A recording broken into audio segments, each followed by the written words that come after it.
The story begins by explaining that the world was initially nothing more than a dark tempest until the goddess shed her light upon it, giving rise to a continent where 9 races were born: the Draconians, the Elves, the Soni, the Dwarves, the Demons, the Dark Elves, the Centaurs, the Beast Folk, and the Humans.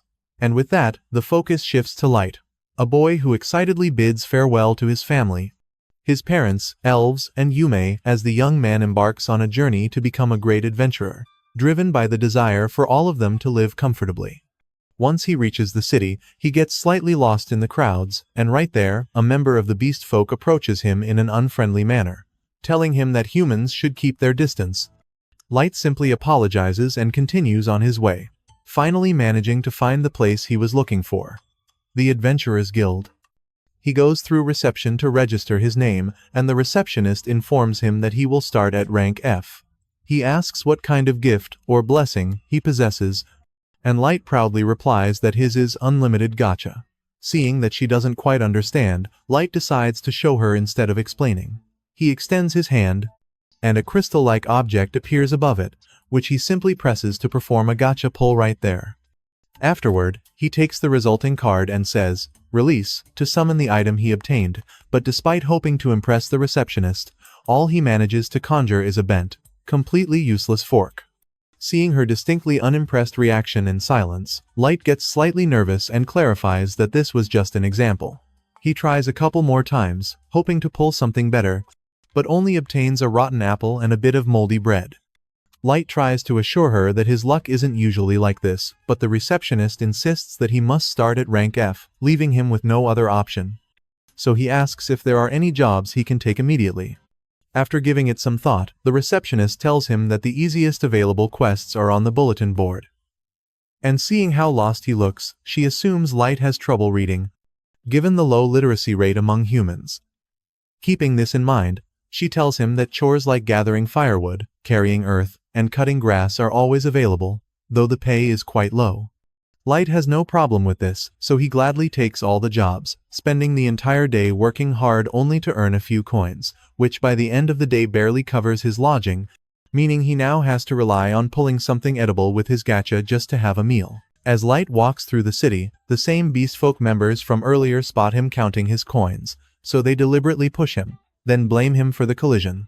Light stumbles and falls into a mud puddle, but the Beastfolk members accuse him of dirtying their clothes and declare that he will have to pay for it. Before he can react, one of them grabs his coin pouch and says that will be enough to cover the laundry bill. Light panics and begs them to give it back, explaining that without it, he won't be able to pay for a place to stay the night. But the beastman simply punches him before he can finish, scoffing that those measly coins could barely rent a pigsty. So they are much better off in their hands, leaving Light with no option but to lay in the mud penniless and without a place to sleep. People around him ignore him, and some even tell him to go sleep in the dumpster with the rest of the garbage. But as he sits in the mud, a woman offers him a kind hand, asking if he is all right. Light thanks her and takes her hand without thinking, but realizing his hands are covered in mud, he panics and immediately pulls away, apologizing for dirtying her hands. The elven woman, Sasha, tells him not to worry, assuring him she won't hurt him, but Light still looks distressed, so she decides to kneel down in the mud and hug him completely, despite the unpleasant stares they receive from the surrounding crowd, thereby proving her point. Light remains frozen, trying to process the fact that this elf stained her knees just to embrace him. He wonders aloud if he's dreaming, but the woman assures him that he is awake and that this is real. She helps him up gently and introduces him to her group, the Tribal Concord. And one of them explains that their group's name represents the 9 races created by the goddess. He is a Beastfolk member named Garu, the woman from earlier is an elf named Sasha, and they are also joined by Drago the Draconian, Diablo the Demon, Obero the Oni, Nano the Dwarf, Sioni the Dark Elf, and Santor the Centaur. Garu explains that the only thing they are missing is a human, and then the Tribal Concord will be the perfect adventuring party. Sasha mentions that they formed this group in pursuit of a noble cause, aiming to end racial discrimination and create a fair world for everyone, which is why they need someone like him to join, and that they would be happy to welcome him into the Tribal Concord. Light's eyes fill with hope upon hearing this, and he thanks them with a big smile, accepting the invitation to join the group. Shortly after, the group decides to explore a dungeon filled with dangerous monsters. And Light would surely have died if not for them. Drago saves him from being killed by a giant serpent, and Sasha uses her bow to shoot down another monster attacking him from behind. After clearing the area, she approaches Light and scolds him for moving too far ahead. After all, they are in the largest and most difficult dungeon in the world, and he would die instantly if anything hit him here. Light apologizes again, but Sasha gently cups his face to check if he is hurt. The others start teasing her, mentioning how cute it is to see her fussing over Light again, which makes her visibly nervous, and she hurriedly clarifies that it's not about Light himself, but that she doesn't want the reputation of the tribal concord to be ruined by losing a member. Of course, nobody believes her, but Drago lets it slide and tries to reassure Light, telling him that they love the tea he makes for them, so he is already contributing enough. That comment undoubtedly cheers Light up, so they all decide to move on since they still have a long way to go. The group makes sure to protect Light inside the dungeon until Garou notes that there's only one entrance and one exit. Drago says that in that case, this place should be a good spot, so Light assumes they are going to take a break and decides to prepare tea before Drago can say anything else. Drago tells him it won't be necessary and informs him that he is being expelled from the group. Seeing his confusion, Garou directly tells him they are kicking him out of the group, but Light still doesn't understand what he did wrong. Sasha's attitude also changes completely. She looks at him with contempt, telling him he is so stupid that it infuriates her. Sione agrees, saying she can't tell if Light's ineptitude is due to a lack of neurons or if it's just typical of humans. The entire group thinks the same, and they no longer even try to hide their repulsion towards him. Light still can't believe the situation, considering how kind they were to him before. Drago clarifies that the kindness was all a facade because they wanted him in their group. Drago explains that it has to do with his gift, the unlimited gacha. Their superiors noticed the peculiarity of his gift and suspected he might be a master, which is why they invited him to the tribal concord to keep a close eye on him. Light tells them that doesn't make sense, since they themselves know that his unlimited gacha is a useless gift that serves no purpose. Garou confirms this, saying his gift is trash and his stats are those of a common human, so the higher-ups were wrong to suspect he was a master. They decided he couldn't possibly be the master, meaning he's nothing but a hindrance. Garou quips that it would have been better if the bosses had made this decision earlier, as it was obvious from the start. Sasha mentions she's greatly relieved because, while marrying a master would have secured them powerful bloodlines, the mere thought of having to marry an inferior makes her shudder. Garou tells her it was quite amusing watching her behave so suck-up-ish around him just to keep that possibility alive, but Light still doesn't understand what they are talking about. Drago warns them that they have revealed too much, but Garou replies that it doesn't matter because Light won't be talking for much longer. Drago urges him to finish it before other adventurers show up. It is then that Light finally grasps the reality. They explain that they received specific orders to eliminate any potential trouble at the root and not leave him alive. Garou swiftly uses his claws to slash Light across the face, and Light tries to process the sight of blood on his hands. At that moment, his expression turns to horror as he realizes they all want him dead. He immediately begins running for his life in a panic, but Garou laughs and tells him to keep running because he'll only end up minced by some monster in the abyss. Sasha clarifies that that will only happen if he manages to escape, which is highly unlikely in this case. Before he can get away, she uses her bow and shoots an arrow straight into his leg, sending him crashing to the ground. Light screams in pain, and Garou relishes the sound, saying it's his favorite thing about hunting humans. The others agree, so Garou lunges toward Light to attack him again and make him cry even harder. He kicks Light several times, but Drago stops him, saying that's enough. Of course, Garou is not happy about this, but Sasha reminds him that they already agreed the cover story is that he supposedly died in a surprise monster attack, so he should stop giving him injuries that contradict that. With no other choice, Garou decides to give him a quick death. But Light keeps fighting for his life, desperately trying to escape. He cries and tells them he doesn't want to die as he weakly crawls. Light exclaims that he wants to live, and when he places his hand on the ground, a magic circle suddenly appears. Drago assumes it's a teleportation trap, so he tells Garou not to let him escape. Garou leaps to finish him off with his claws, but Light vanishes completely before he can touch him. Now in the depths of the abyss, Light feels relieved to still be alive. He realizes he activated a teleportation trap that sent him to another part of the dungeon. Although that changes nothing because he's still doomed the moment he encounters one of the insane monsters that inhabit this deep abyss. The only thing he can think about is how much he misses his family, wondering why all this is happening to him. The tribal Concord treated him so well and showed him such kindness that he genuinely appreciated, respected, and believed in them. He was so happy, and yet it had all been a lie, as they had tricked him into joining the dungeon expedition, and then tried to kill him. They treated him like trash, mocking him. And he still doesn't even understand what they meant by the master, but despite everything, Light is now resolute. He is going to kill them one by one.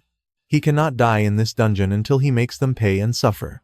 Just as he declares this, a giant level 1000 monster rises from the darkness behind him. Light doesn't know how that is even possible, as it's the kind of monster people only hear about in folktales. He then realizes he was teleported to the absolute deepest part of the abyss. The enormous monster slowly approaches, and Light can do nothing but stare in panic, yet he knows he cannot die yet. Still, he has no way to fight it because all he possesses is his gift, so wishing to see his family again, he tries again and again to pull something he can use to survive. Suddenly, his desire to live manifests, and several magic circles appear around the crystals of his gift. The monster immediately lunges at him, but the voice of a woman echoes through the area, declaring she has no mercy for anyone who threatens her master. With her mere appearance, the monster is torn to shreds, instantly crumbling at his feet. Light watches in shock as she cleanses the spot with a single sweep of her hand and gracefully approaches him to kneel. The woman doesn't hesitate to heal his wounds and apologizes for her actions, saying she couldn't bear to see his composed face and flawless skin marred by such scratches.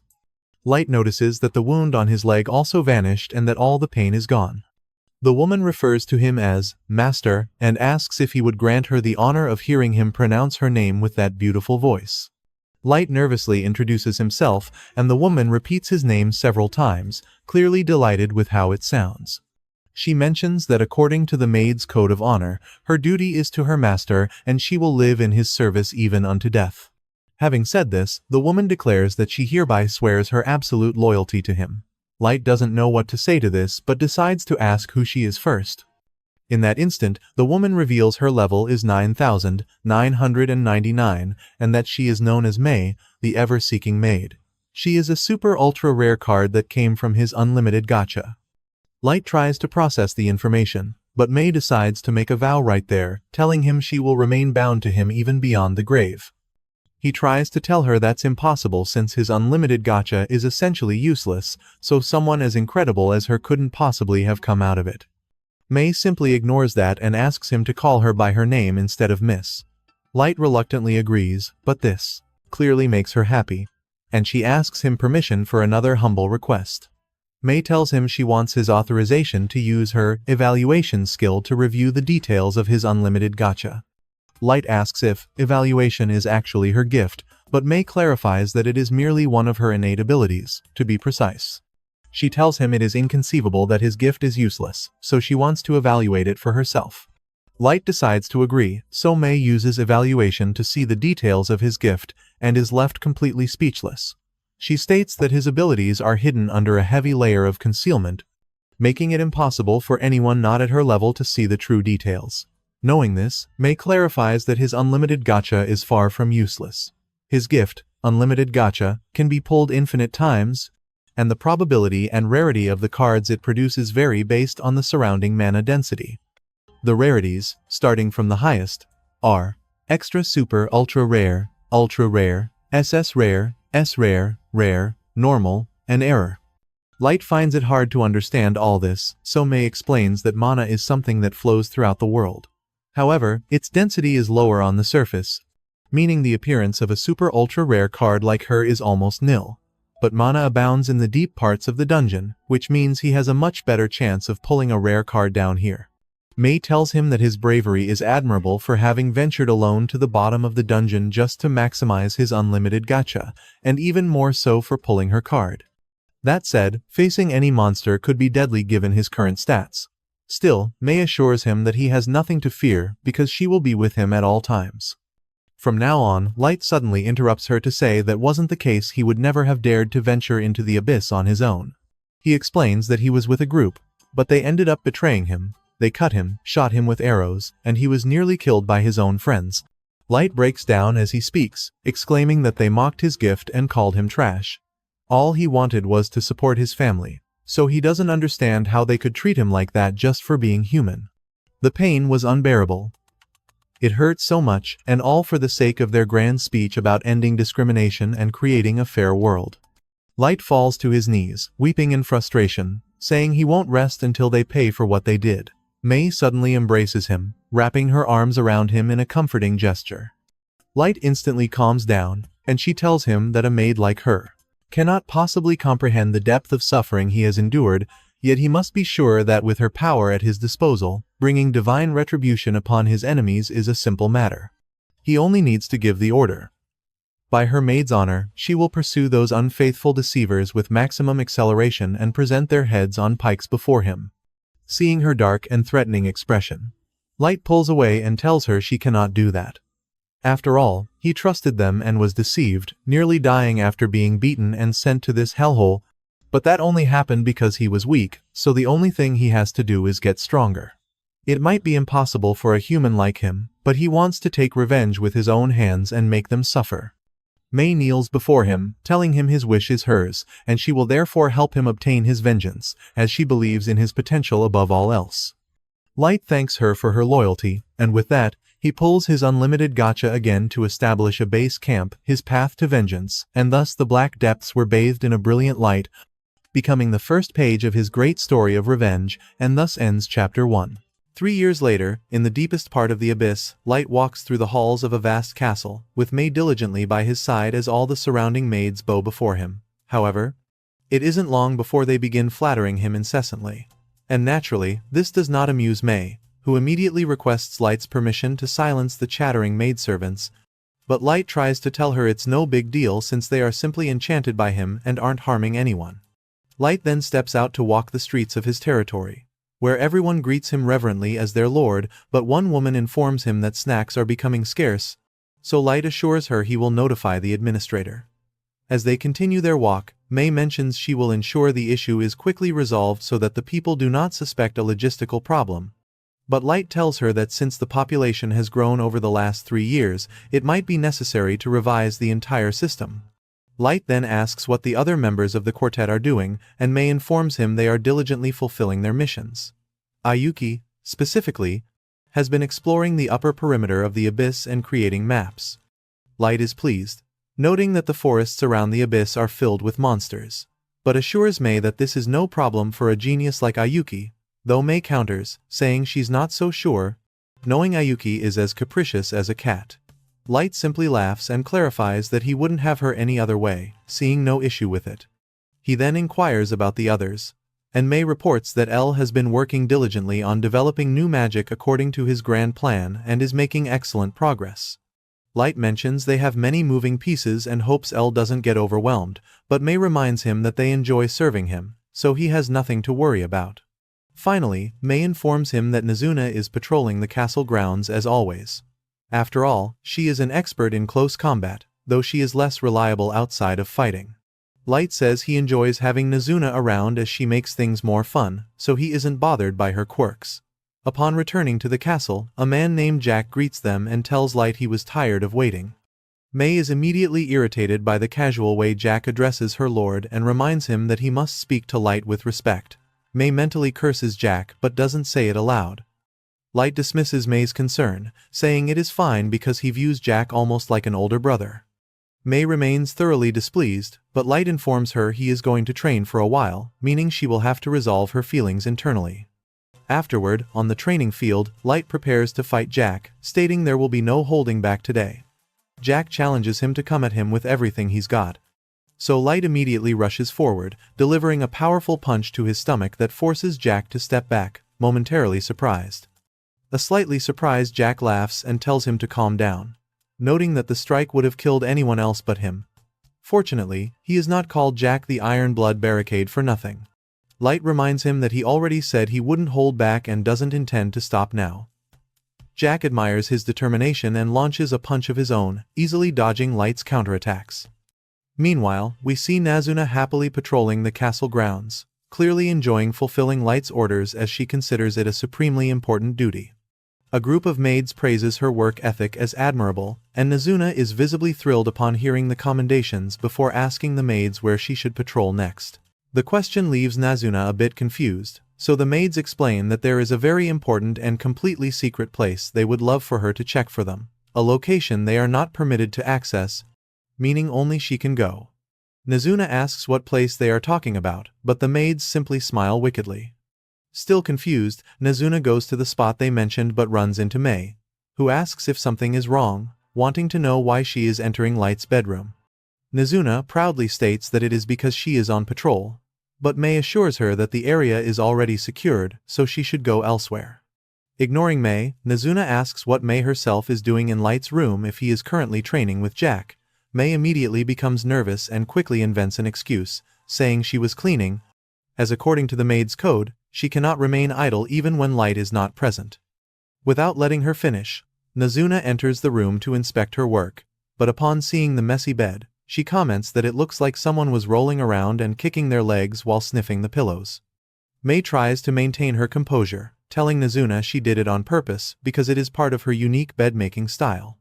Nazuna, being as clueless as ever, gets excited and asks her to elaborate, but Mei clarifies that it is a professional secret, so she cannot reveal it. Nazuna becomes even more excited, assuming it is a super special skill only useful for household chores, making her admire Mei even more and stating that she truly lives up to her reputation as Light's first and primary summon. Mei simply smiles and plays along, but inwardly, she is relieved that Nazuna is so brainless. Nazuna then remembers that the maids asked her to deliver a message to Mei, so she starts looking for the letter they gave her, and when she finally finds it, she reads it aloud without thinking, revealing that the other maids want to end Mei's monopoly over Light's room, demanding that all maids have the right to clean his quarters and that the tyrannical reign of the chief maid be brought to an end. Nazuna reads the letter with an innocent smile, but says she didn't quite understand the message, wondering if they are telling her to get checked for some kind of curse or mind spell.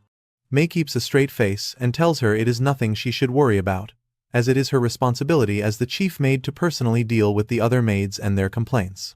She gives Nazuna 3 coins as thanks, and Nazuna leaves happier than ever, celebrating that she received a tip. Without wasting time, Nazuna heads straight to the market to immediately spend her money. The shop owner tells her a new shipment of snacks and sweets has just arrived. Nazuna reviews the chocolates and cakes, as well as the chips and shrimp crackers, trying to decide what to buy. But after seeing all the options, she realizes that's not what her stomach wants, so she ultimately opts for dorayaki and milk. While enjoying her food, she casually runs into Aoyuki and asks what she is doing there, as she was supposed to go up to the surface to explore the forest surrounding the abyss. Aoyuki responds with only cat-like noises, but for some reason, Nazuna assumes she understands what she is saying. Despite this, Aoyuki continues to refuse to speak like a human, so Nazuna reminds her that unlike Light, she doesn't actually understand what she is trying to communicate.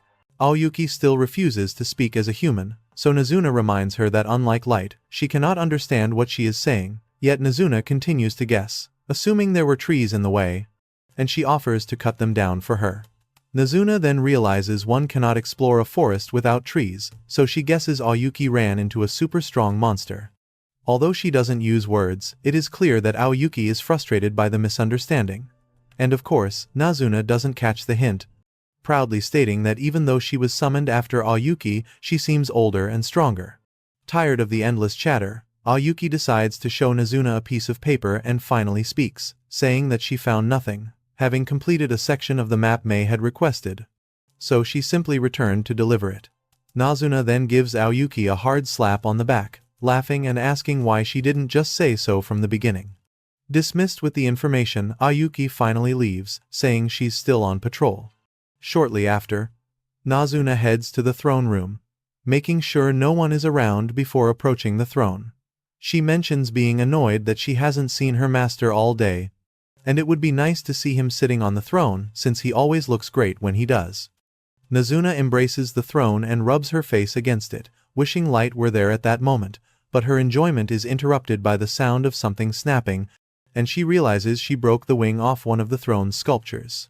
Nazuna panics, and after clumsily putting it back in place, she immediately flees, hoping no one saw her. Meanwhile, Jack calls a pause in the fight and suggests calling it a day to go to the baths.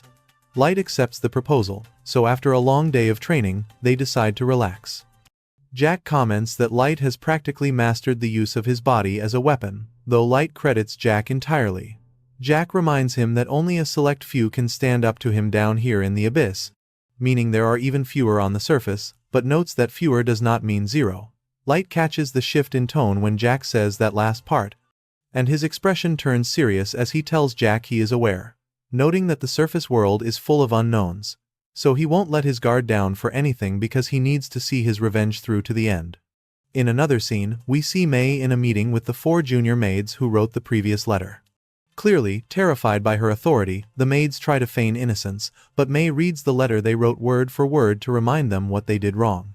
Feeling they have no way out, the maids have no choice but to bow and apologize for their actions.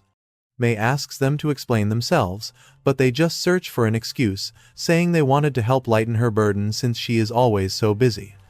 Naturally, May doesn't buy the excuse and says it is even worse that they had Nazuna deliver the message instead of saying it to her face. The maids now regret their scheme, and reveal that they did it because May is dedicated to secretly sniffing the master's bed. May does her best to maintain her composure and tells them that their demands are rejected. Furthermore, from now on, she will assign the 4 of them to clean the hallway leading to the throne room, and they must do it entirely by hand. The maids immediately try to protest, saying such a thing is impossible. However, May tells them they can and they will, because the path of a maid demands it. It starts with a single step, just as climbing to level 500 begins with effort. May informs them that she will soon be going to the surface on a mission for light, so she expects everyone to work diligently in her absence. The 4 maids have no choice but to accept. Meanwhile, Nazuna returns to the market to look at a piece of armor she wants. Elle casually bumps into her and asks if she's looking for sweets or something, so Nazuna points to the armor piece, then asks what Elle is doing there, having thought she would be working on projects or doing an inspection somewhere. Elle tells her everything is going so well that she had plenty of time to come back.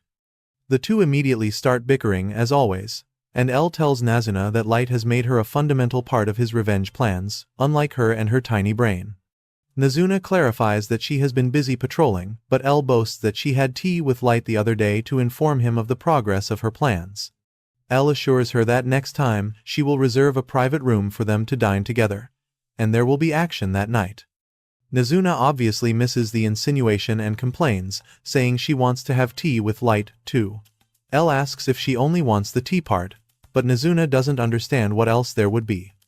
Elle then tries to explain that she means something that would stoke the fire of jealousy. Seeing Nazuna's disorientation, Elle tells her she doesn't know if Nazuna is foolish or childish. Nazuna assumes Elle is jealous of her abilities, so she mentions that she knows Elle sucks at close combat despite being very good at magic, which is why if Elle ever has trouble, she can ask for help anytime. Elle can't help but think how unbelievable Nazuna is but decides to play along, telling her that she will surely ask for that help someday. Clearly satisfied, Nazuna returns to the castle to continue her patrol, and Elle is certain that Nazuna truly is one of a kind.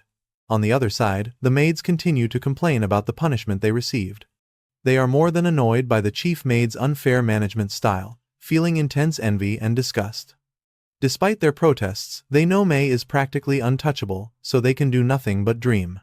The 4 maids start fantasizing about cleaning Light's room instead of May, even saying they would surely take his used utensils and lick them clean.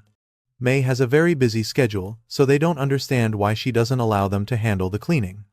One of the maids mentions that May was the first summoned Light maid, and apparently, 3 months passed until Ayuki was summoned as the second. This means they were alone until then, trapped in a dungeon with dangerous monsters, not to mention that Light's level was even lower at that time.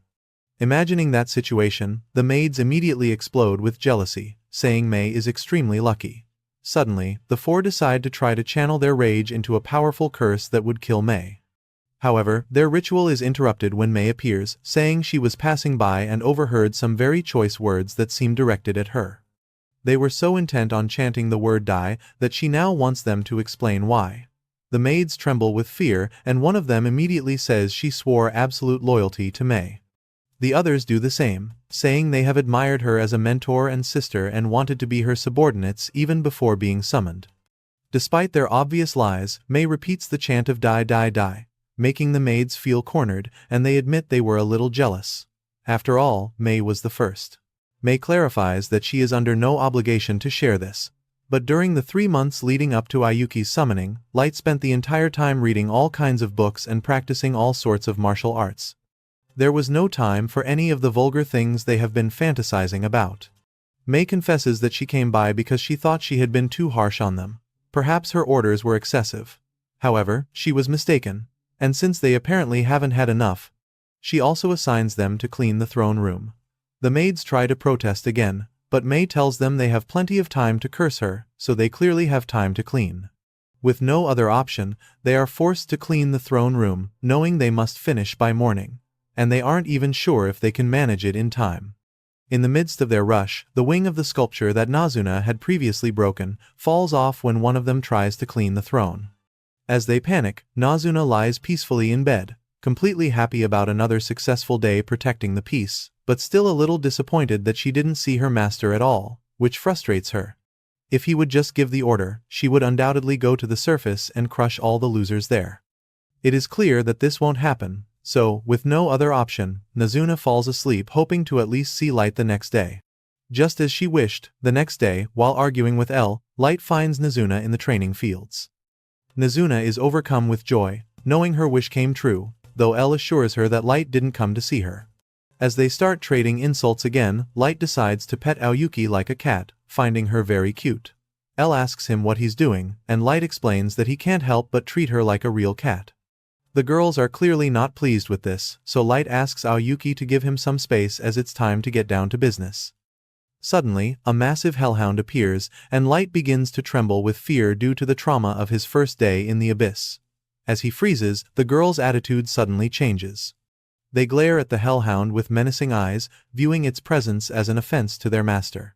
They even think they should eradicate them from both the dungeon and the surface because their mere presence disturbs their master. The hellhound retreats, sensing the imposing power of their level 9,999, but Light interrupts them before they can act, clarifying that he is fine now and approaching the hellhound to pet it, apologizing for the girls' behavior. Light knows that even if he said it as a joke, the girls would genuinely annihilate them, but that's not what he wants. Without further delay, he informs them that he has received news from May, so it is time to put the plan into action. The prey has taken the bait, so he counts on them to serve the first course of his revenge, which has been 3 years in the making, and thus ends episode 2. Cutting to another scene, we find Garou in the Beastmen Federation, the official city of the Wolf Tribe, where all the Beastmen show him great respect. He simply basks in the daily praise he receives, viewing everyone else as mere pawns as he struts through the city. Spotting a human child rummaging through a garbage can, he doesn't hesitate to walk over, kick the boy, and spit in his face. Garou orders the child to get out of his sight before heading to a bar with his pack, treating everyone to food and drinks while boasting that he has money to spare. All his companions praise him, calling him an idol for lower-class folks like them. Seeing him rise from a slum orphan to the future leader of the pack is totally inspiring, and they can't help but admire him. Garou clarifies that it isn't easy, explaining they have to learn clever ways to use the instinctive perception that all beastmen are born with. The others argue that his ability is on another level, since even dragons bow before his skills. Garou explains it's all in the nose, the power of smell, as he has to distinguish decent jobs from nasty ones by their scent, which is how he climbed to the top, accepting only the truly good jobs, including one from 3 years ago. Everyone knows he's talking about the Concordat of the tribes, and one of them asks what kind of job it was. Garou just smirks, reminding them that the Federation requires him to maintain secrecy on that matter. The others apologize and go back to drinking, but Garou thinks about what happened 3 years ago, knowing it was the most satisfying job he ever had. After all, he just had to kill a pathetic human child they suspected might be a master, and now he's rich and famous for it. It bothers him a little that they never found Light after he teleported away, but he's sure there's no way the kid could have survived. Still, he wishes he knew more about this master that every country in the world is so desperate to find. But he knows that investigating further is risky. As everyone enjoys their drinks, a woman named May suddenly appears and interrupts the party, asking Garou if he is the former member of the Concordat of the tribes. Garou confirms it, so May introduces herself, stating she serves Light as his most loyal maid. She's been searching for her master's whereabouts for some time, as he is a key figure of noble descent. Guru clearly doesn't buy her story, telling her she's not fooling anyone with that tale and clarifying that he cannot reveal any details. Guru falls silent, pondering. He knows the higher-ups should have already found out everything possible about Light, and there was never any mention of him being from a noble family. However, in the unlikely event this girl is telling the truth, he can already smell a mountain of cash. Guru tells her he still finds it hard to believe her, and May clarifies that she has been traveling the world searching for Light. She only recently learned that he had joined a group of adventurers but then received news that he had already died in the abyss. That's why she needs him to guide her, as she wants to see for herself the place where Light was last seen alive. Guru warns her that such a trip carries many risks, but May says she is prepared to pay him for his help. The entire room goes quiet as May opens a briefcase overflowing with gold, but Guru remains suspicious. He can't believe Light belongs to a noble family, and it seems too convenient that she's paying so much just for an escort. However, even assuming it's a trap, he knows that a single human girl poses no real threat to him. With this, Guru accepts the deal, claiming the money is hardly a factor since Light was like a little brother to him. He proudly boasts that she stands before the future leader of the wolf tribe, promising to assemble a pack of his finest men to guide her through the dangerous dungeon known as the Abyss. May smiles and thanks him with tears in her eyes, maintaining a perfect performance to ensure he takes the bait. Guru and his pack spend an entire month leading her deep into the abyss, all while May feigns exhaustion and helplessness. Seeing her this way, Guru is confident it'll be easy, planning to get her to her destination without a scratch, only to shatter her right on top of Light's supposed grave.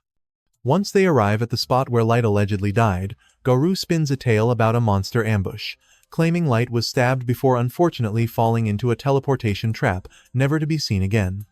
May continues her charade, weeping for Light, so Guru offers a fake apology, explaining the attack caught them all by surprise. As he speaks, the rest of his group cuts off her only escape route, and Guru prepares to make his move. However, as May cries for Light, she suddenly drops the act and says she feels a profound pain for him. After all, he was brought to this gloomy and disgusting dungeon only to be betrayed by vile scum and beaten to the brink of death. If only she had entered his service a little sooner, he never would have suffered the agony of being kicked and pierced by arrows. Guru recoils in shock, alarmed and wondering how she could possibly know those details. The only ones who know what truly happened are the members of the Concordat of the tribes and a few elite executives from each nation. He demands to know who she is and who she works for, suspecting another tribe sent her to spy on him. May pauses and clarifies that her loyalty lies completely and exclusively with her master, Light. She adds that if he insists on insulting her honor as a maid, they will find out who is truly rotten on the inside after his entrails are spilled on the floor. Her mere presence makes them all tremble. Guru still can't understand why he's afraid. He reminds himself she's just a human girl, nothing more than trash they could have used and sold. It makes no sense, but looking into her eyes sends a chill down his spine, and Guru realizes he is already dead. Yet, before she can do anything, Light suddenly intervenes, telling her to calm down, as Guru is his to play with. May immediately follows his order, while the other beastmen are stunned to see a child in the heart of the abyss, knowing there's no way a human brat could have made it this far. They ask for instructions, but Guru remains frozen in place, staring at Light in utter disbelief. Light then shows his face, revealing Guru's worst nightmare and confirming his identity. His fear quickly transforms into rage as he realizes Light is actually alive. Light simply greets him with an innocent smile, saying he has come to collect his revenge. With 3 years of interest. The other beastmen are clearly confused by the situation, but Guru tries to maintain his composure and laughs, saying he can't believe he's still alive. He brazenly mocks him, calling it ridiculous that a level 15 human has come all this way to get revenge on someone as incredible as him, a level 150 warrior. Guru roars with laughter, exclaiming that he has never been more grateful. That humans can be so stupid. He doesn't know how a brat like Light managed to survive, but he assures him he's made a huge mistake by showing his face. After all, once he kills him and brings his body back, his place as the Beastman King will be guaranteed. Light simply sighs in disappointment, asking if he isn't curious about how he's still alive or what his relationship with May is. After all, the normal thing to do in this situation would be to demand answers. Guru admits he has a point, as he can't gauge how strong that weird girlfriend of his is, but he says it doesn't matter because two humans can't do a thing against a pack of beastmen. Besides, everyone in his pack is level 130 or higher, and Light is just a common human with a useless gift. He bets that Light only survived through sheer luck because May rescued him in time. Light doesn't deny it, as it's true, but Garu wastes no more time and attacks. However, just as they all leap towards him, several of their heads are sent flying in less than a second, thanks to May, who diligently protects her master. Garu and the others are frozen in shock, as it happened so fast they couldn't even see what happened.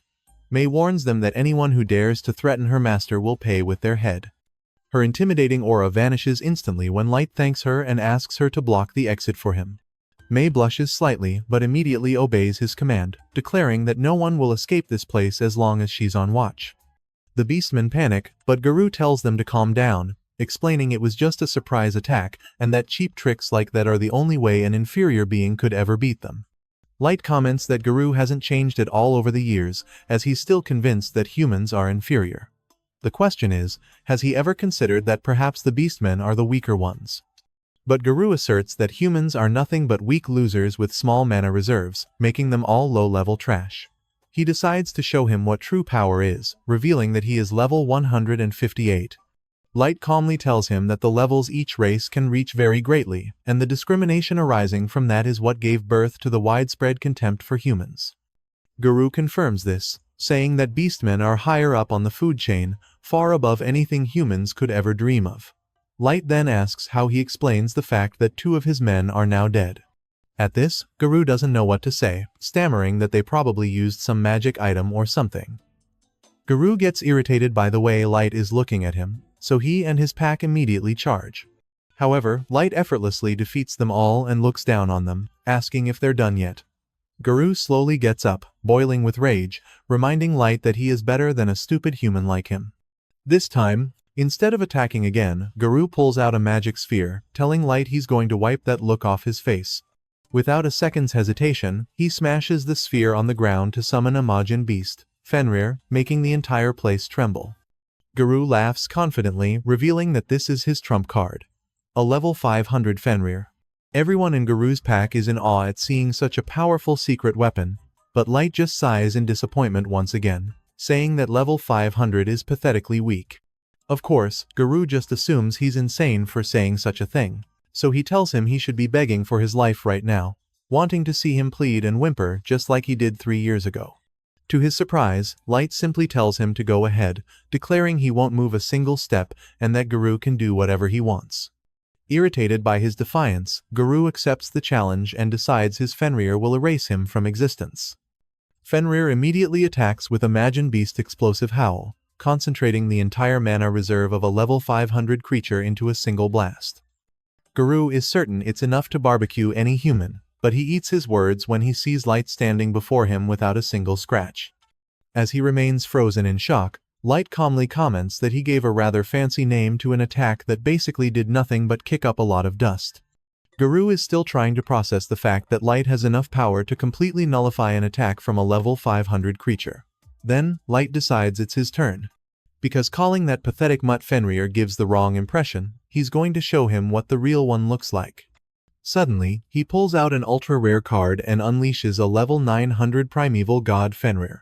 As everyone stands paralyzed on the spot, Light asks his Fenrir to eliminate Garu's summon. Without moving an inch, the divine Fenrir simply blows a gentle, icy breeze that completely freezes Garu's Fenrir and shatters it into 1,000 pieces. Stumbling backward in fear, Garu recognizes that Light possesses a monster powerful enough to destroy a level 500 creature in the blink of an eye. His previous confidence completely vanishes. Light mentions that he could have easily dealt with that level 500 Majin Beast himself. Light then decides to reveal his true level, 9,999. Everyone is stunned, as humans are supposed to cap out at level 100, so this should be impossible. A nervous Garu tells him he must be an imposter, as he looks exactly the same as he did 3 years ago, whereas any normal human would have grown since then. Light explains that he is wearing the bracelet of youth, which prevents him from aging, and he uses it to constantly remind himself of all the pain, rage, and despair from that day, wanting to keep it all fresh in his mind. Finally, reality hits Garou, and he realizes that the monster standing before him is truly Light, which means he is now completely doomed.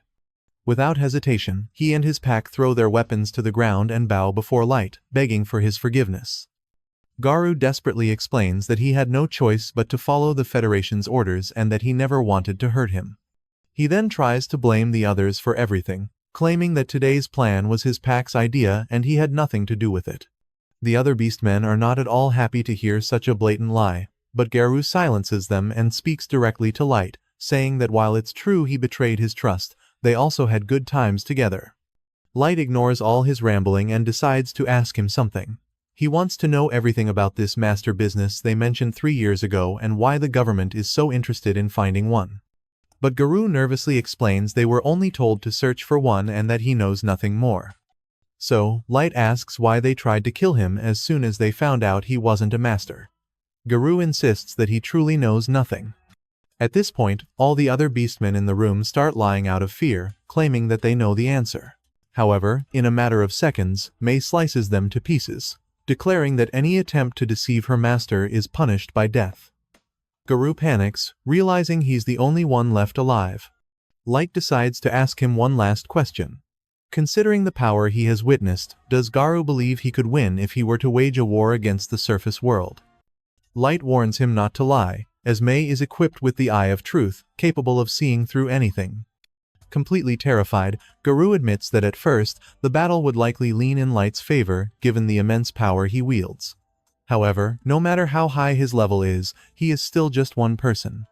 The nations of the world have spent years stockpiling special weapons, armor, and items. Once they organize and face him with their full arsenal, even he might struggle. Light accepts his answer, saying it was exactly what he figured, as there's a limit to what one person can do on the battlefield.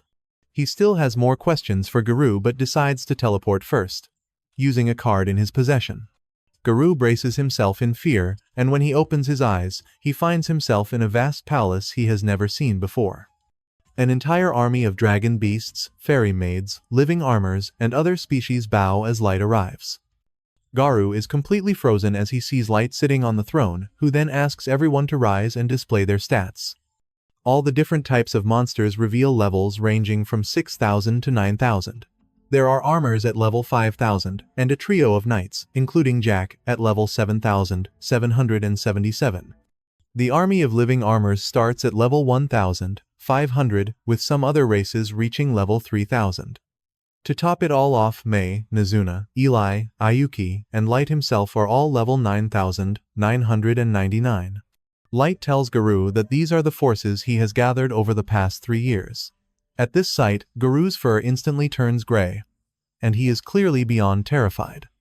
Light simply smiles and repeats his question, wanting to know if Garou thinks he stands a chance of winning a war against the nations of the surface world.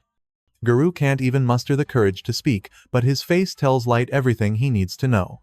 Light congratulates him, saying he has won the reward of being annihilated in a pain and despair worse than death. In that moment, Garou realizes that he and the Concordat of the tribes were the ones who gave birth to this monstrosity, one that could end the world in the blink of an eye. He calls Light the Lord of Destruction, and as tears stream down his face, he asks if he is trying to become a god. Light says he likes the sound of that, but someone is hiding the truth from him for reasons that may be noble or nefarious. Whether he takes the path of a benevolent god or a demonic monarch depends on that answer. After all, with his gift, he can grant blessings and fortune or plunge everything into death and despair. The world now has the opportunity to show him which it deserves by answering the question he has posed. And so, he will now begin his march from the abyss to the surface. When Light finally returns to the surface, he runs excitedly towards his hometown, eager to see Els, Yume, and his parents after so long. However, during the 2.5 years it took him to return from the abyss, his town was destroyed by unknown forces. Now, 6 months later, the only hope he has left is that his siblings' bodies were never found, so they must be alive, and that is the last spark of hope he can cling to. After paying his respects to the victims, one of his subordinates, Gold, suggests it's time to leave, as he doesn't want to camp outdoors on their first day on the surface. Nemo Mumu, the girl by his side, immediately scolds him for such an attitude when their master is still mourning his family. Light simply watches their entire interaction with a smile, thinking he can never tell if those two are best friends or mortal enemies. Gold tells her he's sure she'd also prefer to sleep in the comfort of a real bed, but Nemo Mumu asks him not to lump her in with him.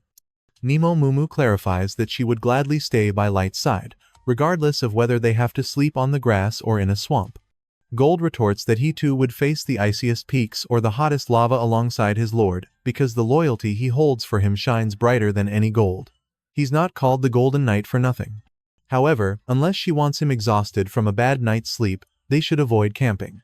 Nemo Mumu finally admits he has a point, and Light tells them they can worry about lodging later, so for now, they'll focus on gathering information. Although they have learned that their forces can compete with those of the surface world, it would be foolish to charge headfirst into war. Gold agrees, saying that if you know your enemy and know yourself, you need not fear the result of 100 battles. Nemo Mumu assumes their objective now is to learn the military strength of each nation. And Light confirms this, stating he bets the destruction of his hometown is related to the fact that he could have been a master. He truly wants to know what makes a master worth so much bloodshed, and the mere thought makes his blood boil as the ground trembles beneath his feet from his fury. Light declares that if the truth behind it all turns out to be evil and twisted, then he will turn this world into a burning hell. Even Nemo Mumu shows some concern seeing him in that state, and Gold tells him he must suppress that kind of anger when they are in the city, as it could kill someone. Light quickly calms down and apologizes, saying he will be careful. After that, he uses his ability to summon a fool's mask and puts it on to hide his identity. With that, Light bids farewell to his parents and finally departs with his subordinates. As they fly towards their next destination, Nemo Mumu asks Light what their first mission in Dagas will be. Gold tells her to be careful how she addresses him, and Light reminds her that he is not Light when they are on the surface, but will go by the name Dark. Nemo Mumu quickly apologizes for the mistake, and Gold tells her they obviously can't use his real name here, otherwise the Concordia of Tribes would discover them. Once that's settled, Light informs them that he's going to register Dark as an adventurer and then climb the ranks by doing missions, as this will allow him to get information from the bigger fish. That's why for now, they will only focus on increasing their adventurer rank. Gold and Nemo Mumu agree with him, and shortly after, they manage to spot something on the horizon. It's Dagas, so Light decides to land and continue on foot from there. In just a few minutes, they spot a group of dwarves trying to rob a human's cart. The poor man just begs them not to hurt his son, but they clearly have no good intentions. Light confirms that things aren't very civilized up here, and just then, Gold's shiny armor catches the dwarves' attention. Nemo Mumu immediately scolds him, but Gold just laughs, saying he wouldn't be the Golden Knight without his signature gleam. The dwarves demand they show themselves, threatening to kill the human and his son. Light says just one word, and in a matter of seconds, all the dwarves are tied up thanks to Gold and Nemo Mumu. Both the man and the boy are stunned to see how powerful they are, and as thanks, he offers to take them to Dagas in his cart. The excited boy mentions he's never seen humans defeat dwarves so quickly, they must be super strong. As they head to Dagas, the man says their goal must be to enter and explore the dungeon, assuming they are a famous party of adventurers.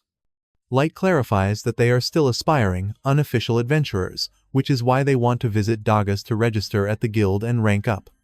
This information surprises them a bit, but the man tells them they are definitely heading to the right place.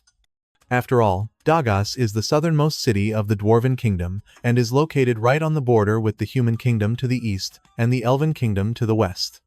Although there are many disputes between the countries, the quality of the dungeon here is high and attracts many adventurers, making the city quite prosperous despite its rural status. A good number of humans gather here, which fortunately allows him to run a hotel catering to them. After a while, they finally arrive in Dagas, and the man drops them off at the city entrance. Before leaving, he introduces himself as Carnal and asks them to stop by his hotel if they plan to stay the night. Once they part ways, the boy remarks that it's a bit strange for rookies like them to be so strong. And Carnal agrees, saying their situation must be special. Nemo, Mumu and Gold finally get to see what surface cities are like, as it's the first time for both of them. Gold comments that there seem to be many shops selling weapons and armor in the area. Light explains that this is due to the large number of adventurers, not to mention that the Dwarven Kingdom specializes in blacksmithing. Once inside the guild, they confirm his words are true. Most of the aspiring adventurers are human. However, they also notice that the humans practically cower before the other races, meaning they are treated poorly here as well. When they head to the reception to register Light under the name Dark, Nemo Mumu immediately causes a scene, exclaiming that her master is not F-rank material. The receptionist replies that everyone starts at the same rank because that's what the rules dictate. Nemo Mumu still refuses, arguing that Dark should be an exception to the rule since he is the supreme master above all others. The receptionist refuses again, and this time Light steps in, bowing to apologize for his companion's behavior and saying he's happy to start from F-rank. After successfully registering with the guild, Nemo Mumu cries for messing up so badly that her master had to apologize for her. Gold doesn't hesitate to mock her, rubbing more salt in the wound, but Light tries to comfort her so she'll stop crying. Afterward, they decide to go to Carnal's hotel, and Light tells him he'd like to rent the entire top floor for a month. He also kindly asks that no one, including his staff, set foot there during their stay. Light offers a large sum of gold coins to pay for the inconvenience. Carnal quickly refuses, saying he can't accept money from someone who saved his life. Despite this, Light asks him to consider it another one of his jobs, so Carnal accepts and says he'll arrange everything according to his wishes. Once in the hotel room, Light uses his ability to deploy silence, magic interference, and detection wards across the entire top floor. With that, in a matter of seconds, they eliminate any problematic magical items that could be watching them or listening to their conversation. Light tells them to relax, but Nemo Mumu says she understands why he chose to pose as an adventurer in the surface world. However, despite his great power, there's always a chance he could get hurt up here, so he could have stayed in the abyss and simply given them the order to handle everything. Light's hand suddenly clenches into a fist, and he interrupts Nemo Mumu to ask if she's trying to exclude him from his own revenge plan. Nemo Mumu immediately tells him she would never dare do such a thing, but the whole place starts to tremble from his fury. She instantly kneels and begs for forgiveness, saying she crossed the line and wants him to forget everything she said. Light watches her with rage, but the moment is interrupted by Gold's laughter, who comments that there are things a good man must face regardless of the danger. He sees that their master seeks retribution with his own hands, without intermediaries, and that is worthy of applause. Light smiles and finally calms down, then gently approaches Nemo Mumu to apologize, saying he knows she was just worried about his safety, but his emotions got the better of him. Nemo Mumu refuses to accept his apology, stating the fault is hers for going too far, and asks him to allow her to renew her oath of loyalty to him. Light accepts with some discomfort, so Nemo Mumu takes his foot in her hands with adoration and kisses it gently. Light knows that a foot kiss is a profound gesture of respect, and that many leaders demand it from their followers, but he finds it so embarrassing that he's not a fan. The moment is suddenly interrupted by Gold, who comments on how fetishistic the scene looks.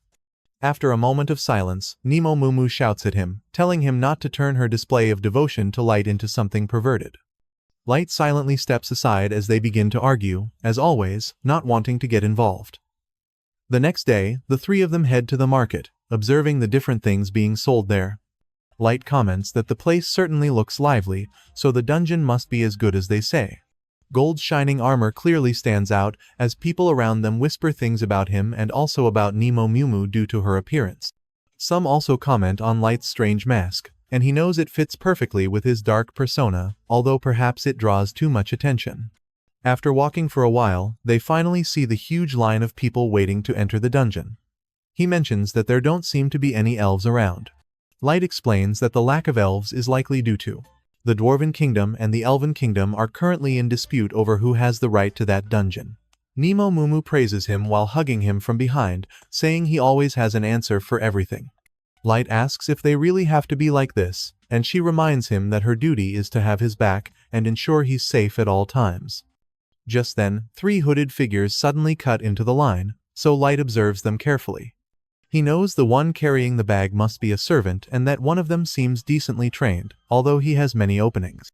However, the man in the front moves with impressive precision despite the huge weapon he carries on his back, so he must be an experienced fighter.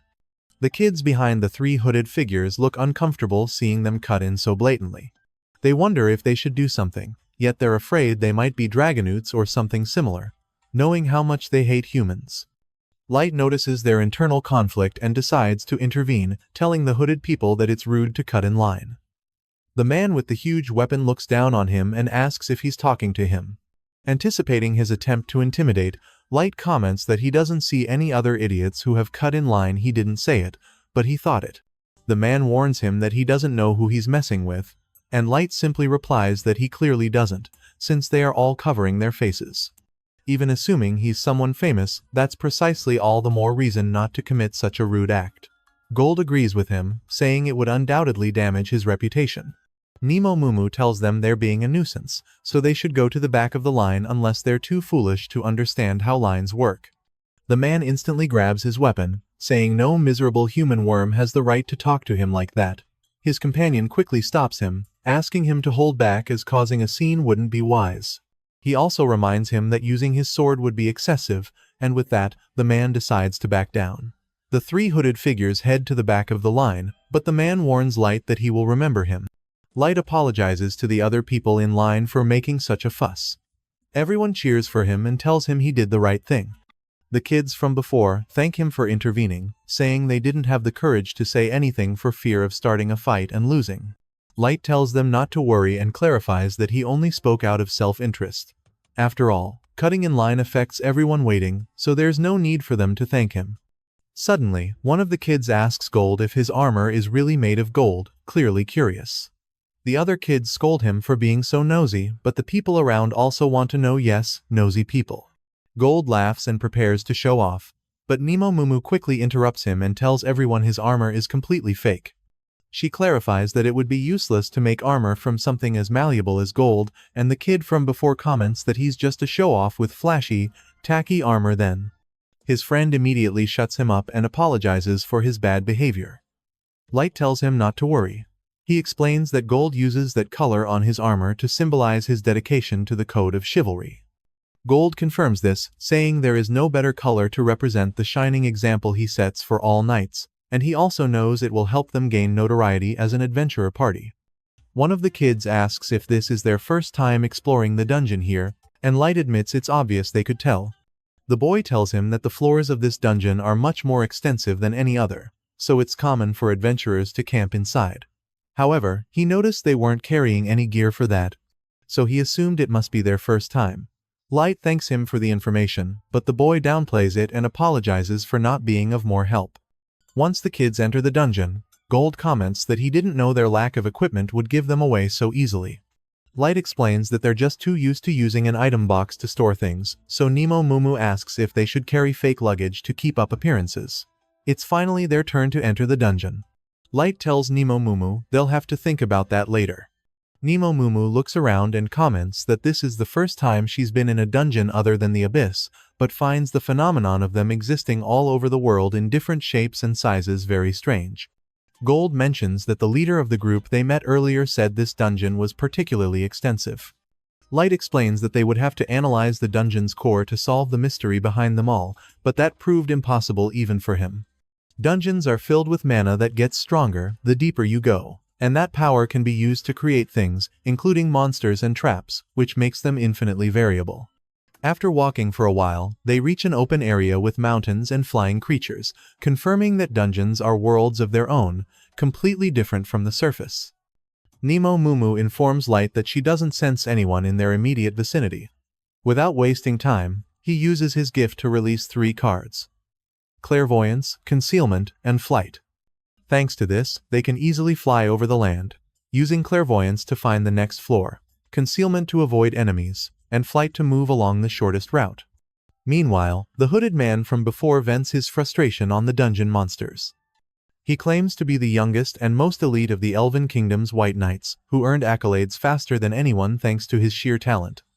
He introduces himself as Kaido, the legendary hero with the blood of a master. Once again, his companion, Yannick, tries to calm him down, but Kaido, still enraged, tells him to shut up, saying those surface worms had the audacity to insult him. He knows his low level of 1,500 is the cause of it. Yannick tells him that level is nothing to scoff at, as it far exceeds the typical limit for elves. Kaido disagrees, saying it's a disgrace for a legendary hero like him and that there's no way his limit is 1,500. He just needs to level up, and then he'll crush all the pigs who mock him.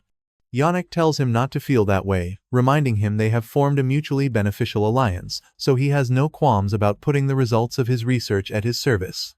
But Kaito turns and walks away in disgust, knowing he can't trust that dark elf one bit, so he plans to bury him once he's helped him level up. Meanwhile, Light kills a large number of orcs. So he asks Gold and Nemo Mumu to collect the magic gems and call it a day. After all, they just need to present the guild with proof of reaching the 3rd floor for now. Once that's done, they return to the 1st floor in a short time thanks to Light's powers. As they fly, Light notices the group of kids they met earlier being surrounded by goblins.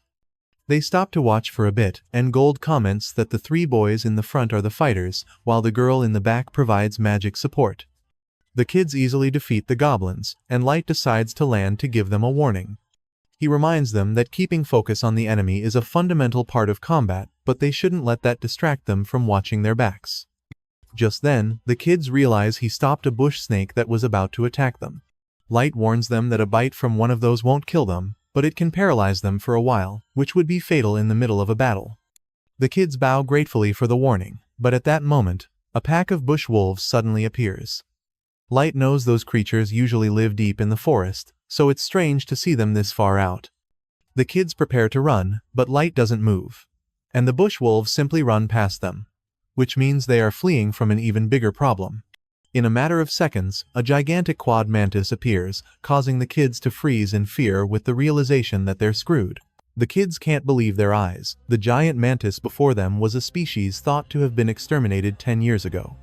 Their leader, Hans, immediately tells his younger sister, Nene, to hit it with a spell to unbalance it, creating a chance for them all to escape.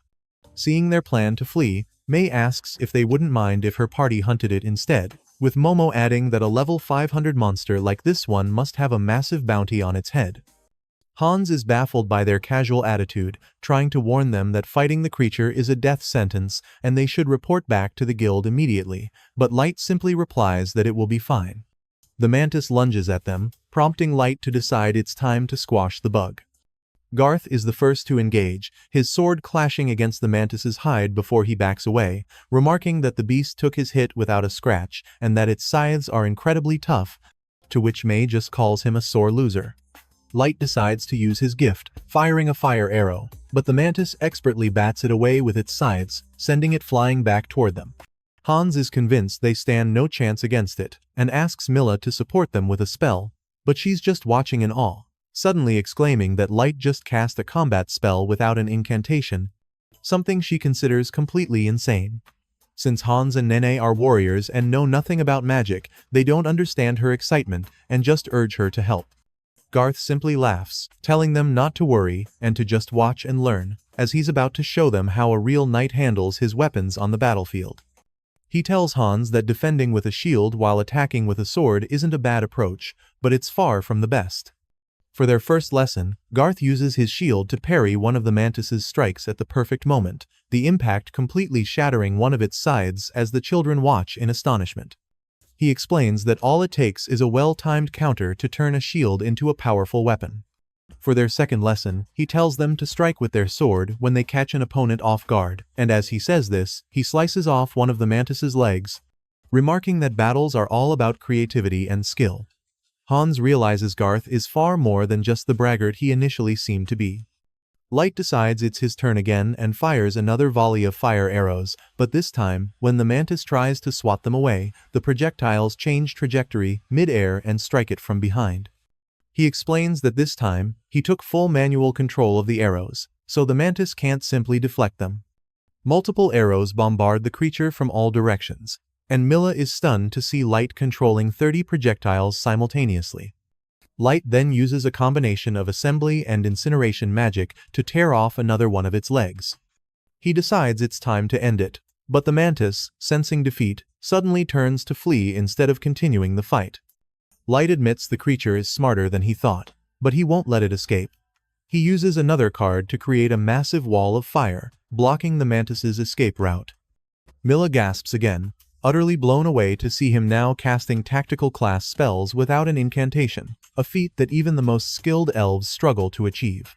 Hans and Nene are now more focused on Milla's fanatical outburst than on the monster, having never seen her act this way before. Seeing its escape blocked, the mantis spreads its wings to fly away. But May leaps impossibly high into the air, dicing the creature to ribbons with her dagger in a flash. However, the moment she lands, Garth scolds her for shredding the monster into useless scraps, pointing out that they can't sell any of its parts for profit now. May immediately panics at her costly mistake, while the kids just stand there, stunned that the trio actually defeated the beast. Once May calms down, the entire group begins searching for the mantis's magic gem so they can leave before sunset. After a short search, Hans finds it, and Garth teases May that she's lucky it wasn't destroyed along with everything else. Light is just relieved they found it, as they can turn it in to increase their adventurer rank. Hans then asks if they're part of a famous adventurer party, guessing they must be B, A, or even S rank. Light quickly denies this, explaining that they're all F rank newbies who have only just started. The children are left completely paralyzed, unable to process that a team of absolute rookies just took down the giant mantis. With the battle over, Milla uses an incantation to create a sphere of water, offering it to them so they can clean up. Garth laughs, boasting that his armor is as flawless and shiny as ever, though he admits his master's hands could use a wash. Light gladly uses the water, but insists everyone else should use it too, feeling it would be wrong to have it all to himself.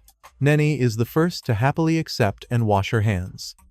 Afterward, Light thanks Milla for using her precious mana just to provide them with water. But Hans insists it's the least they could do after they saved their lives, and each of the kids properly thanks them. Hans mentions they are about to set up camp for the night nearby and invites Light's party to join them, offering their simple tent and food. Light hesitates, not wanting to be a burden, but Hans insists, pointing out that it's dangerous to travel after sunset and that his sister Milla is desperate to talk to him about magic. Hearing this, Light agrees to stay. As they eat dinner together, Light tells Milla that his parents were mages, which she says explains his incredible talent. Light compliments her in return, but she quickly dismisses it, saying she can't even perform chantless spells, let alone tactical class ones. Nine doesn't understand why that's so impressive, so Milla explains that there are 3 classes of magic.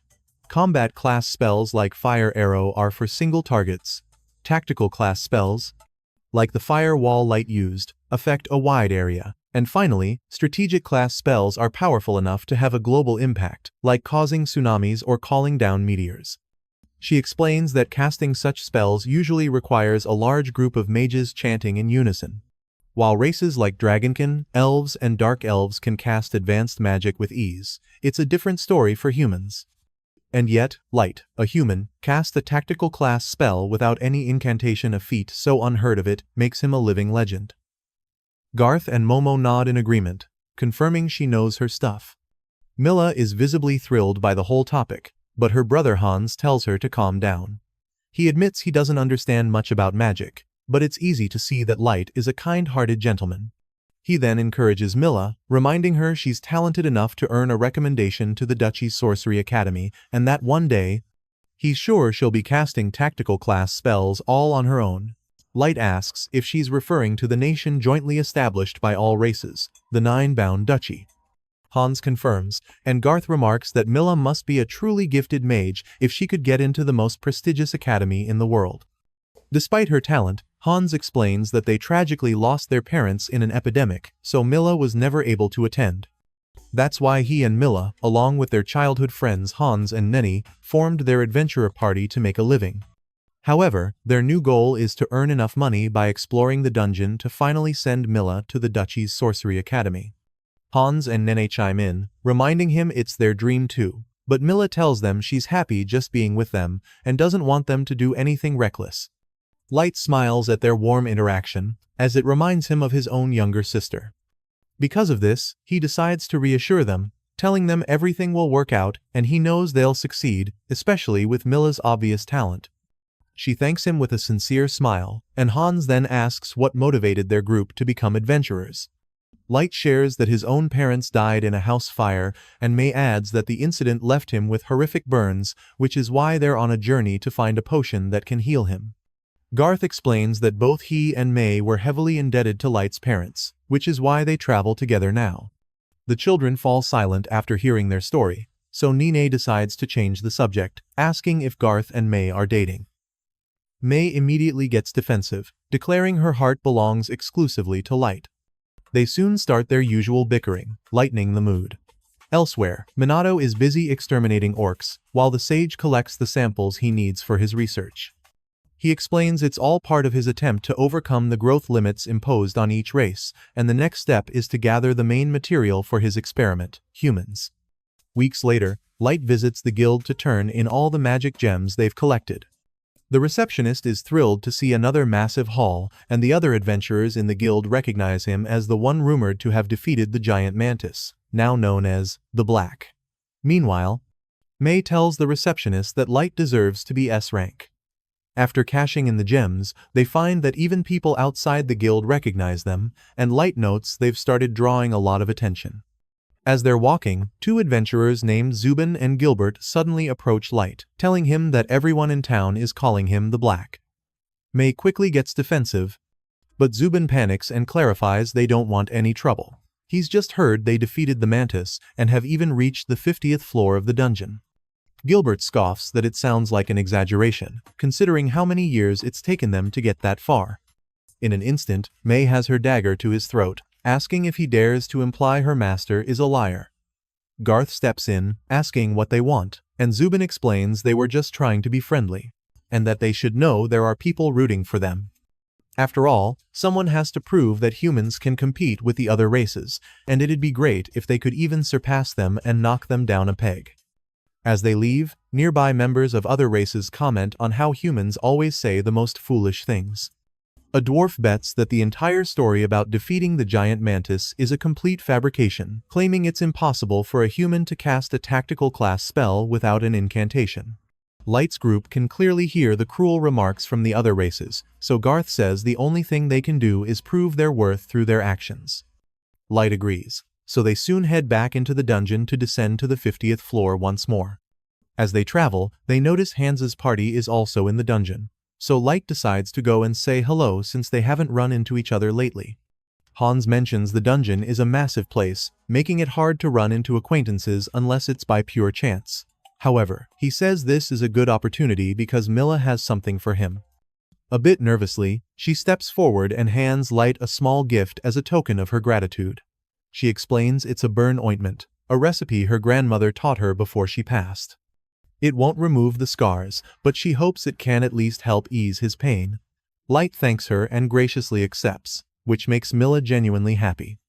Hans explains that his sister really wanted to repay his kindness, and this was what she came up with after much thought. Light is visibly moved by the gift and decides Milla deserves something in return. He secretly uses his ability to materialize a bracelet and gives it to her as a sign of his gratitude, telling her that her gift truly warmed his heart. Milla happily accepts the bracelet, promising to treasure it forever. After they say their goodbyes, May asks Light if it was really a good idea to give Milla that bracelet, revealing he just gifted her the wish-granting bracelet. In her opinion, it doesn't seem like a fair trade for a simple homemade ointment. Light replies that he just thought it was perfect for her, and Garth clarifies that the item can make small miracles happen if one wishes for them strongly enough. This is why, he explains, Light chose that specific bracelet for Milla, a gesture that was both thoughtful and gentlemanly. May hates to admit he's right, so Garth just laughs and tells her she should be less materialistic and more spiritual. When they reach the 50th floor, Light tells Garth and May to handle hunting the Yetis they need, while he uses a teleportation card to return to the abyss where the maids await him. After Lila serves him some tea, Light informs her that the operation is proceeding smoothly. It's been a nice change of pace, as he's even made some friends and has been able to see some of the good that's still left in the world. Besides that, he asks for an update on the status of their revenge operations, and Lila informs him that they are very close and everything will soon be in place. Light tells her he can always count on her, remarking that it seems he didn't even need to come back.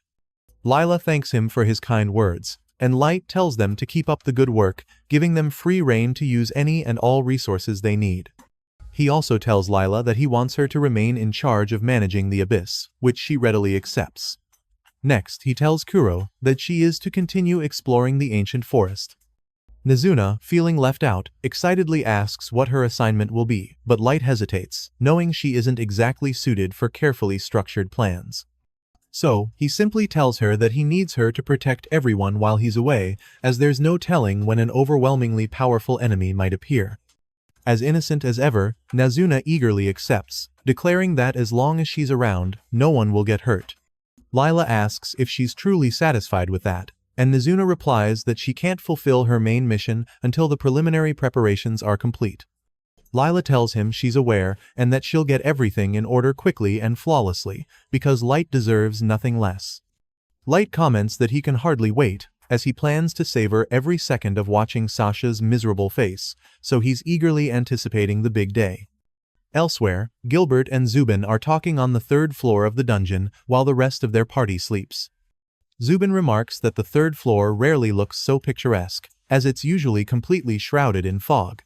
Gilbert agrees, saying it only looks like this once in a blue moon.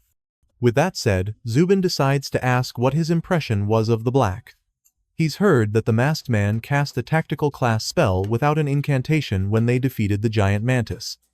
Gilbert replies that it has to be a lie, but Zubin reminds him that the witness who backed it up was a human girl. Gilbert clarifies that if it is true, then the black must be either a legendary knight or a reincarnated hero from ancient times. Zubin finally agrees, saying he hopes it's true because they need a champion to overthrow this rotten human-hating society. After their conversation, Zubin gets up and heads into the bushes to relieve himself, so Gilbert tells him to watch out for monsters. A short while later, Gilbert calls out to Zubin, telling him it's time to wake the other two for their watch shift. However, all he finds is Zubin's severed head on the ground as Minato complains about being kept waiting. Gilbert freezes, trying not to panic. He looks around and realizes all his comrades are already dead. They're camped in the middle of a swamp, so his men should have heard any enemy splashing as they approached, yet Gilbert's severed head lies on the ground with no signs of a struggle. Zubin deduces the killer must have used some kind of magic. Minato impatiently grinds his foot into Gilbert's head, but Zubin knows he stands no chance against the bloodthirsty elf. His only option is to escape and report this massacre to the Adventurers Guild. He quickly casts a spell to create a thick fog and flees, thinking Minato can't target him with magic without a line of sight. However, Minato closes the distance almost instantly and strikes him down. In that final moment of consciousness, Zubin realizes the elf made no sound because he was using a spell to float silently above the water. Suddenly, the sage Yanak appears and puts Zubin to sleep, reminding Minato that he had requested living humans, yet he went and slaughtered all but this one. Yanak explains that successful experiments are only achieved after numerous failures, which is why he requires more than a single human test subject. Minato casually promises to be more careful next time, but warns that any maggot who dares to defy him will be turned into mincemeat. Yanak coldly comments that even the most useless human trash can have value when it becomes raw material for his experiments, and that they will teach this scum the role they are destined to play in the grand order of the world. Sometime later, Mir storms back into the guild, demanding an immediate rank promotion for Light. The slightly flustered receptionist explains that while she understands Mir's frustration, they already made a special exception by promoting him directly from F rank to D rank just the other day. Mir scoffs, asking if that's the best they can do considering everything he's accomplished, but the receptionist reminds her of their established system. Unfazed, Mir argues that her master's greatness cannot be measured by their standards and that he deserves nothing less than S rank. The receptionist insists there's nothing she can do, as not enough time has passed since he registered, but she mentions that if he were to achieve another major feat, she might be able to pull some strings. Back at the inn, Light brings up a rumor about an adventurer killer on the loose. Although it might be a hoax, Elisa sees it as a perfect opportunity to rank up. But Mir points out that there's no information available as the suspect hasn't been identified. With that in mind, Elisa asks if Light could use his gift to pull a specialized card to help them track the killer. But Light reminds her that the gacha is completely random, doubting they'd be so lucky. Mir then suggests calling for reinforcements from the abyss, but Elisa dismisses that as a pointless effort. Light notes that this killer has only been targeting humans, so they can't simply let it slide. Just then, the three of them sense an approaching presence, and Light quickly dons his mask. Suddenly, a portal tears open before them, and to Light's shock, Mia falls out. He quickly catches her in his arms as the bracelet he'd given her shatters and falls to the floor. Visibly distressed in her sleep, Mia begins to murmur that she has to hurry and tell him what happened. Light uses magic to heal her body and decides to peer into her memories. He unleashes an RS rank hypnosis card, and the scene shifts to Mia's memories of the recent past, inside a dungeon. Some adventurers warn Helio and his party about the adventurer killer, noting that so far, all the victims have been human. Helio asks if they're sure it isn't a monster, but the adventurers explain that no monster can cast multiple spells with different attributes. Mia tells her brother they'd stand no chance if that's true, and the adventurers urge them to retreat and warn anyone who hasn't heard the news. Helio decides his group will leave immediately, saying they need to hurry as sunset is approaching. However, after walking for a while, he notices everyone is exhausted from the long journey that day. Night has already fallen, and they haven't even made it halfway, but Helio knows they can't risk camping out in the open. As they press on, they unfortunately run into Kaido and Anak. The siblings fail to recognize they are elves due to their concealing hoods. Mia innocently tells her brother that perhaps these two haven't heard the news yet.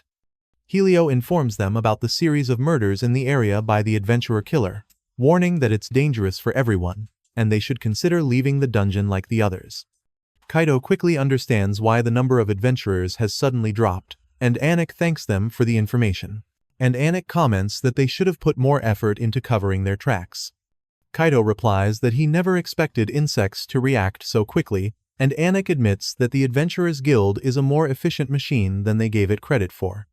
Utterly confused, Helio asks what they're talking about, but Anak simply complains about having to explain everything to humans. Kaido agrees as he unsheathes his sword, saying these worms are always as dumb as dirt. The moment he reveals his face, the adventurers freeze in fear, realizing he is the adventurer killer. Helio and the others immediately tell Mia to run, vowing to fight and buy her time. Kaido is easily irritated by this, finding it laughable that such vermin think they can stand against him, especially when they're so clearly outmatched. Completely enraged, Kaido swings his sword, opening a deep gash on Helio's chest, causing Mia to scream in horror. Jim and Ward immediately rush to defend their leader, but Kaido cuts them down just as easily. Mia is frozen in shock, but Ward manages to get back on his feet, telling her to run as far as she can. Hearing his desperate cry, Jim musters the courage to stand again. The two resolve to give their all to give Mia a chance to live, even if it means fighting a battle they are destined to lose. Anak tries to stop Kaido, but both Jim and Ward fall dead under his blade, making Mia scream again. With a sigh, Anak scolds him, reminding him that he can't use them for his experiments unless they're alive. But Kaido retorts that he already said he'd turn those worms into mincemeat if they dared to waste his time by fighting back. Besides, he clarifies, he left the girl alive. Anak concedes that female human mages are especially valuable, though the boys were also indispensable to him. Kaido approaches Mia, promising to be more careful next time, but asks if he can have a little fun with her first. Uninterested, Anak tells him to do as he pleases, explaining he's beyond such base desires as long as he keeps her alive. Trembling, Mia tells him to stay away, but Kaido doesn't understand why she's so scared. He tells her she's lucky that a future legendary hero like himself is willing to use her for his pleasure, so she should be jumping for joy. Mia is completely paralyzed with fear, but the sound of her brother's voice snaps her out of it. Against all odds, Helio manages to stand up, using the last of his strength to beg her to run. Anak is amazed by his tenacity, telling Kaido he must insist on capturing him alive, as he's a perfect specimen for his experiments. Helio knows he's practically dead already, but that doesn't matter. He must save Mia, no matter the cost. Despite his pain, he forces a gentle smile for her, asking her once more to run, to get out of there, and live a long life for all of them. Mia finally musters the courage to stand and run for her life, so Anak tells Kaido to hurry and capture her. Kaido is clearly irritated by his bossy attitude, but Anak also reminds him not to kill Helio. Kaido complains again, saying these worms are harder to catch than to kill. Helio begins to murmur, recalling Light's words that battles are about creativity and skill, so he has to use his head and make unexpected moves. Kaido has no idea what he's talking about, but Helio keeps repeating the lessons. Light had taught him and his friends that simply defending with a shield and attacking with a sword wasn't wrong, but it wasn't the best approach either. With those words echoing in his mind, Helio decides to do something brave. He throws his sword at Kaido as a distraction, and just as Kaido dodges, Helio transforms his shield into a powerful weapon and smashes it right into his face. Kaido falls backward, completely stunned, as it's the first time a human has ever laid a hand on him, let alone a mere child. Helio laughs down at him with a triumphant smirk. In an instant, Kaido's rage erupts, and without a second thought, he impales Helio with his sword.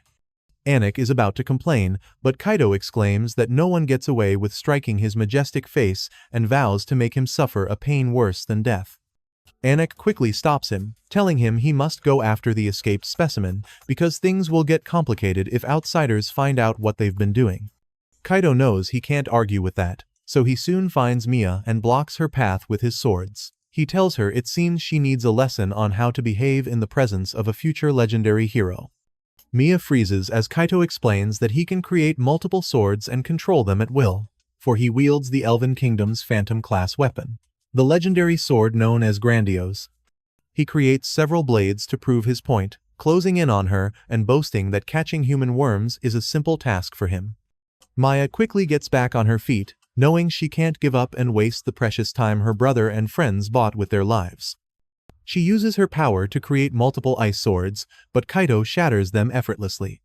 Mia keeps running, but he catches up to her in an instant, telling her it's time to give up and enjoy the glory of pleasing a legendary hero. Despite the situation, Mia shows no fear this time, telling him he's no legendary hero, that title belongs to people who are as kind as they are strong, like Light. She calls him a bully who only preys on the weak, which seems to strike a nerve with Kaido, reminding him of the bitter comments he received in the past, people saying that being a bully was all he was good for, that it was why he was kicked out of the White Knights, and that he deserved it for hitting his level cap. Suddenly, Mia calls him a coward. Kaido completely loses it and attacks her with multiple swords. Though escape seems impossible, Mia knows she cannot die there. She must survive, no matter what. Her brother and friends sacrifice themselves to give her this chance, so she has to reach Light somehow and tell him what happened. This intense desire activates the power of the bracelet, and that's how Mia manages to open a portal and reach Light. After witnessing the events, Light clutches the broken bracelet in his hand. While Mia is still asleep, he quietly departs with Mir and Elisa. Meanwhile, Anik uses healing magic on Helio, unwilling to waste such a valuable specimen. Kaido suddenly appears, desperately searching for Mia, thinking she'd return to save her friends. Anik can't believe Kaido lost her, scoffing that it's ridiculous for a former member of the White Knights to be outsmarted by a mere child.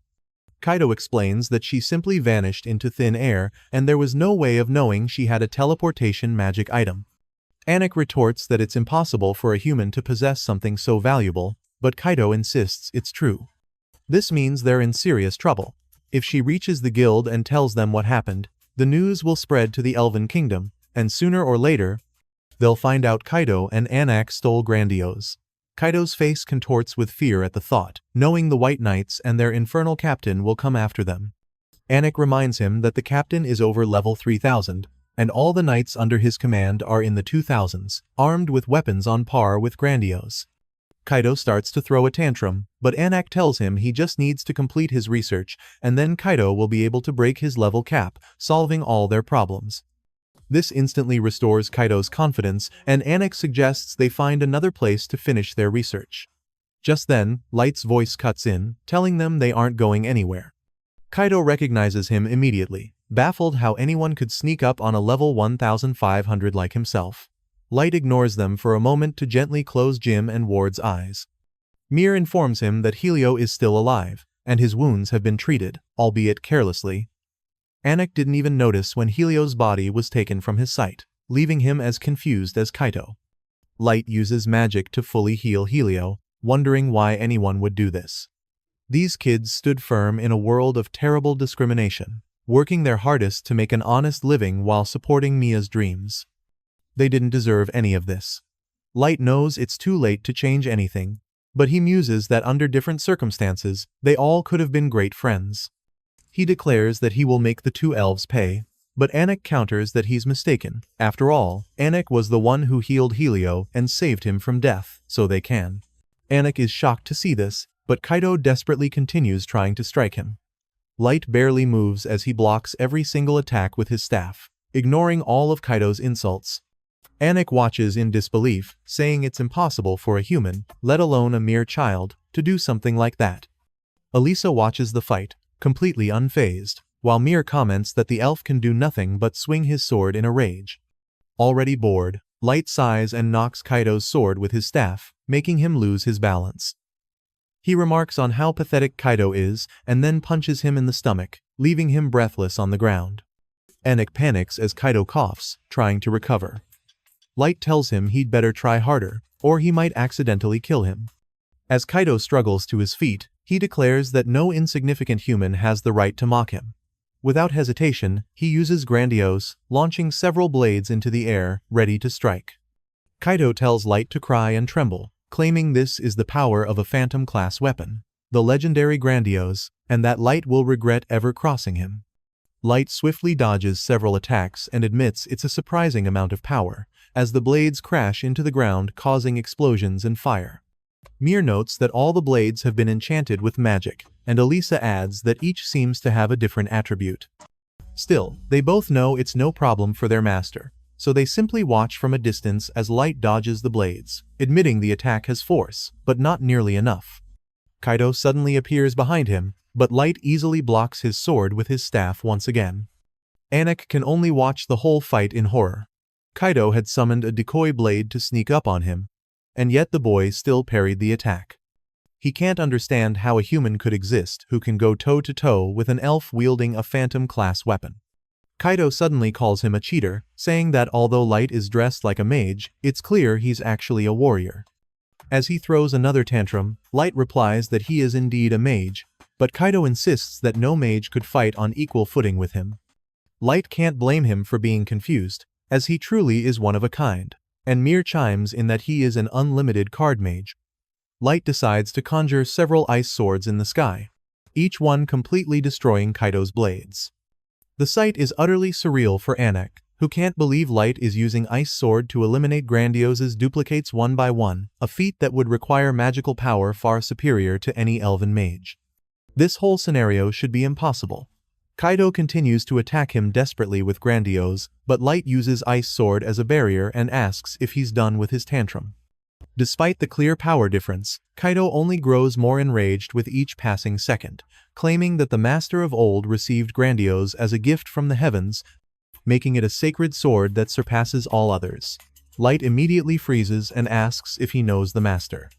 Kaido just laughs, saying of course he does, because he was born with the blood of a master in his veins, which is why they call him the Sub-Master.